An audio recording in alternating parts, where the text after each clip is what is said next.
Welcome to episode 116 of the Sports Marketing Machine Podcast, the show that helps sports teams grow your fan base, sell more tickets, and sell more merchandise. I'm your host, Jeremy Neisser, and today we're talking about an overlooked gold mine in ticket marketing, your youth programs. Sure, if you're a team, you're probably doing one of these or all of these. You've got a reading program, youth sports night or night selling, youth sports teams or little leagues or whatever it may be. You've got a kids club or you're running summer camps and clinics. You're doing the hard work to bring these folks into your game. But are you collecting the right data to bring them back? We're going to dive into what you could be collecting and why right now.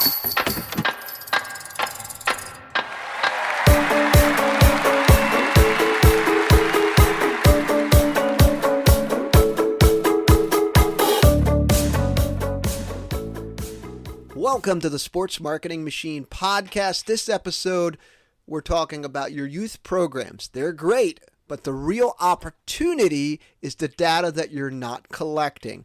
So let's talk about the missed opportunity in plain sight.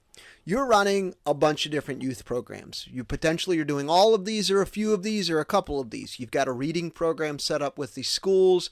You've got Little League and youth sports programs and teams coming out and enjoying your games.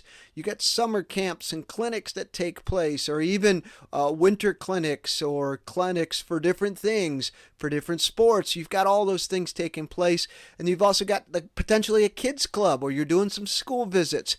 You are engaging thousands of families. You're getting kids to games, into your ballpark, your arena, and you're building positive memories. But one thing that most teams drop the ball, you've put all that work to get the people to come out, but you're not collecting the meaningful data that could drive future revenue. So here's an example.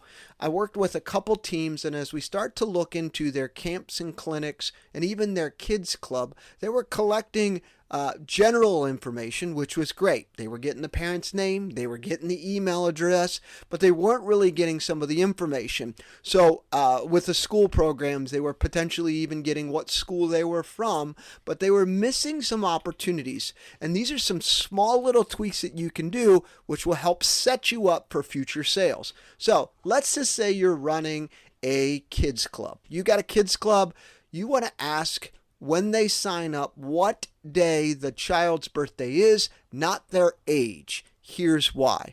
If you've got a birthday party package for your groups, you want to ask when their birthday parties are, when the birthday is, so that you can reach out to them a month in advance for a birthday party marketing. So if today is the end of May and we've got a list of people whose birthdays are in July, this would be great. You're 4 weeks in advance. You're shooting emails out to mom about playing in little Timmy's birthday party or little Maria's birthday party at the game.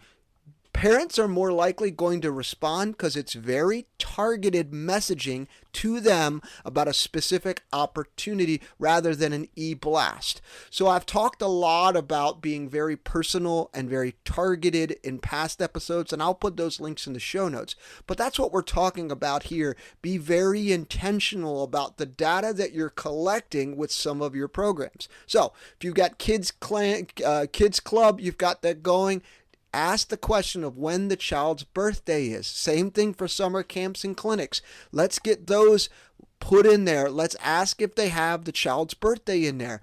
Maybe even potentially ask if they have any siblings. But you should absolutely 100% ask when the child's birthday is, because more than likely, if you do one email or two to them, they might buy a $400 or $300 birthday party package at your game that you didn't have to work that hard to really actively promote. So those are fantastic. If they're doing the reading programs, ask them what school they attend, because this is great for geo-targeted promotions or follow-ups. So I saw one team do this. So they did the reading program. They had 30,000 kids, and they were able to see with the reading program what schools were the most active and which ones were not, which means that the ones that were most active, and they used the tickets, we could see and say, okay, well, great, let's come back to them with a special offer. So at the end of the year, the last month of the school year, they brought by some coupons for an free ice cream at one of their games, and the teachers gave it out to the kids on open house day, or they set up some sort of contest or promotion or something in the school that they were able to give free ice cream coupons to kids. Why this worked is the kids got really excited about getting a free ice cream at the game, and it got them to sell more tickets. So they gave up the cost of a $3 ice cream or a $4 ice cream to make $40, $50, or $60 on ticket sales. So why am I telling you all of this? To drill down and be thinking ahead. We're not only just trying to sell for today, we're also trying to sell for the future. We want to be able to try to sell more ticket packages. We want to sell more groups. We want to be able to get these families to come back out, because we know when we get single game buyers to attend multiple games, better chance for us to sell them a mini plan or season tickets. When we know that a group had a great time and we collect more information, that's a great opportunity for us to be able to do some cross-selling or upselling or what have you. So, great example here. When you're doing your Little League nights, your reading programs, summer camps and clinics, kids clubs, any of those, when the sign-up form's there, ask when the child's birthday is, and then organize that data by month and reach out a month in advance of the child's birthday with a targeted message to the parent asking about planning their birthday party at one of your games. You're going to sell a lot of these, and it's super simple. You didn't have to work very hard. You didn't have to do a bunch of cold calls. You've got a warm list of people who are celebrating their birthday in July, and you've got the parents' information, and you can email them in the first week of June, and you're going to sell more ticket plans. And then understanding which schools are the most active with your reading programs, or even what kids are most active on your Little League nights, what school do they attend, because this is great for you to be able to create some targeted promotions or follow-ups for the kids, or even have a better relationship with the principal at the school, knowing that, hey, your kids come out to a lot of our games. We'd love to be able to do some fun things with you, to do things even more, because if you know they come out and you go to the principal and say, hey, Principal Smith, your kids come out to a lot of our games. All the little leaguers, a lot of them go to your school. A lot of the day that we had for the reading program, a lot of the kids came out here. Let's try to come up with some things, because your kids get excited about coming to our games. Such a great opportunity for you to turn that opportunity conversation into future sales. And that's what we're talking about today, being intentional, asking some additional questions when people are signing up or filling in the information for your reading programs, Little League nights, summer camps, clinics, kids club, and what have you. And most certainly, this is you must do this for Little League nights, even some of the reading programs. You want to make sure you're capturing as much information as possible. Too often that I see teams selling to Little Leagues, either the entire league or a team, and only collecting the team mom's information and not the kids. You have to collect the parents' informations and have them fill in about the child that's on the Little League team who's coming out. So you have to be able to do that. There's some opportunities in softwares for you to be able to do this. You could do it with Fivo. You could do it with Spinzo. They help you collect that information. If you don't want to go that route and you would like to just do it through a regular simple form, you could do that through a Google form. I bet inside of your ticketing software you might be able to get some additional information that way as well, or you could even do it with some other form like a Google form or some other ones out there where you can actually take a payment that way as well. So really thinking about collecting that information to be able to sell birthday party packages, family packs, even potential groups. So when you're thinking about these and you're starting to promote these, just collect more information. So I want you to ask, beyond just the names in the emails, 5 questions that can turn into follow-up sales.